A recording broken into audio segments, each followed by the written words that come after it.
After 51 years as a radio news anchor, Pat Cassidy has signed off. For most of the last 22 years, Cassidy hosted mornings on WBBM News Radio, holding the #1 spot in the ratings for most of that time as well. Before that, he spent 25 years at the former WMAQ AM. In the host chair, Cassidy covered everything from historic elections to highway closures. And his roots in radio go all the way back to college.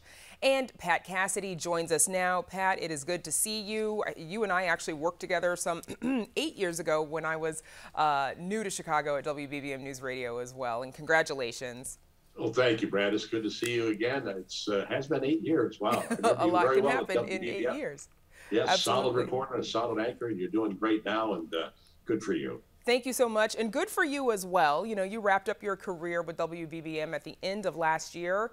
How are you sleeping in the mornings now? Well, not too good, frankly. I still wake up at 2:30 in the morning, wide awake, and I've got a little game I play with myself, and I read a book, and I get back to sleep all right. But 51 years at 2:30 a.m., I guess that's my entire adult life. I guess my body clock's going to take a little while to get adjusted, so I'm going to have to give it some time. That'll probably be one of my biggest challenges. Yeah, something to keep working on. You've got the time to do it now. So you first got into radio in college. How did that come to be? Well, I was in college first day, actually, getting to know my roommate in the dorm, and my major was journalism. In high school, the student paper, high school paper, and then college, and that was always been my interest in journalism. And the student director of the radio station stuck his head in the room and says, "Who's talking there?" I said, "Me." So he said, "I'm the college radio station manager. You got a great voice. How'd you like to be a DJ?" Well, I don't know anything about that. He said, "Well, I'll tell you what, all you do is play rock and roll and girls call you on the phone all night." I said, "Well, I think I'll give that a try." and I did, and married journalism with it. And, Lord blessed me with a nice voice, and I was kind of a natural, and it's took off from there. And here you are. You first, you worked at a few different local stations before spending 25 years as morning news anchor at WMAQ AM. So many huge stories that you covered in that time, including the election of Harold Washington, of course. What are your memories of that time?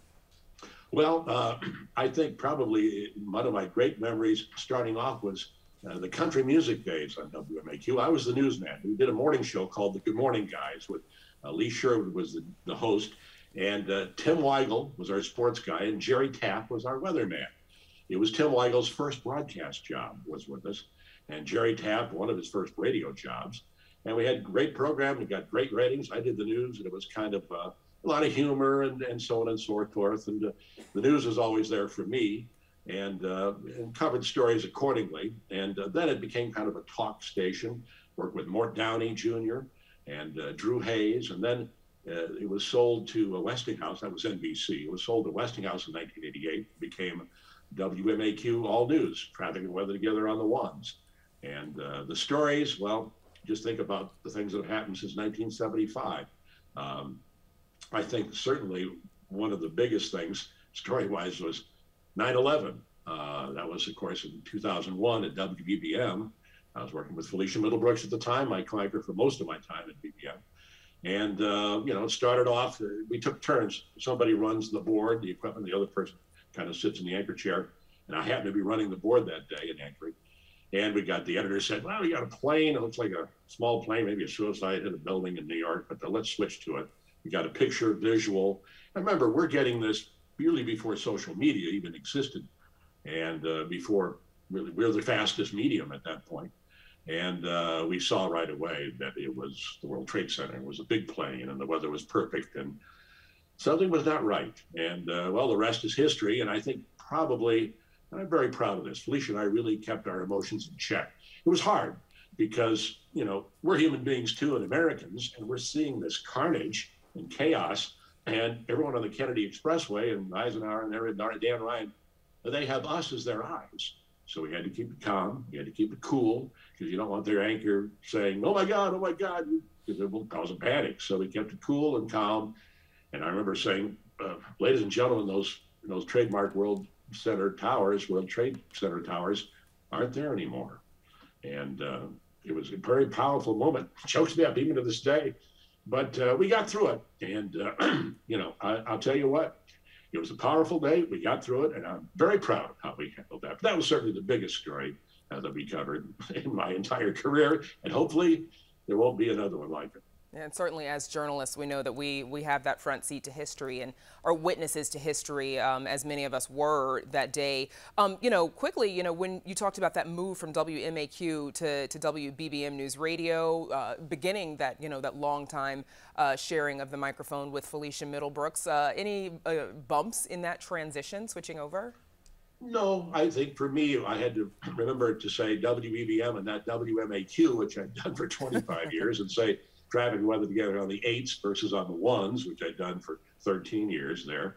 But learning a different format, learning a different clock, and just our roles. As she was the senior anchor, of course. I was the new kid, so to speak, even though I was certainly not a kid. But we worked together quite well almost right away. And then she retired a few years ago, and I was doing the program solo. But always signed on at 5:05 with my trademark, By the Dawn's Early Light. Another Pat Cassidy, By the Dawn's Early Light. And I think the audience really became very accustomed to that sign on at 5:05 a.m. Well, something else I enjoyed hearing from you a little bit later on in the morning, you would say, "Good morning, breakfast lovers." Good morning, breakfast lovers. Which was always a good That was one a as well. takeoff of Don McNeil's Breakfast Club at the Alamo Hotel. He said breakfast clubbers. So I kind of spun it into breakfast lovers, because I was a big fan of that program back in the day. So that's where that came from. Well, it made me hungry because I wanted some breakfast. But Pat, will you miss covering those breaking news stories? Absolutely. That will probably be the number one thing. I mean, even this morning, or the other morning, I should say, when the Bears let Nagy and Pace go, that was a breaking story that happened in Morning Drive. How did I missed it? But there's something about breaking news that has just always, my respiration goes up, my heart rate goes up, and I just like breaking news. Big stuff, small. They close an expressway for an accident.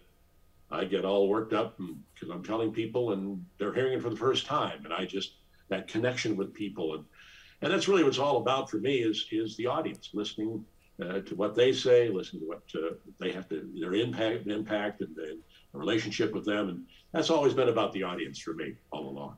And Pat, before we let you go, what would you tell someone who's thinking of getting into radio news?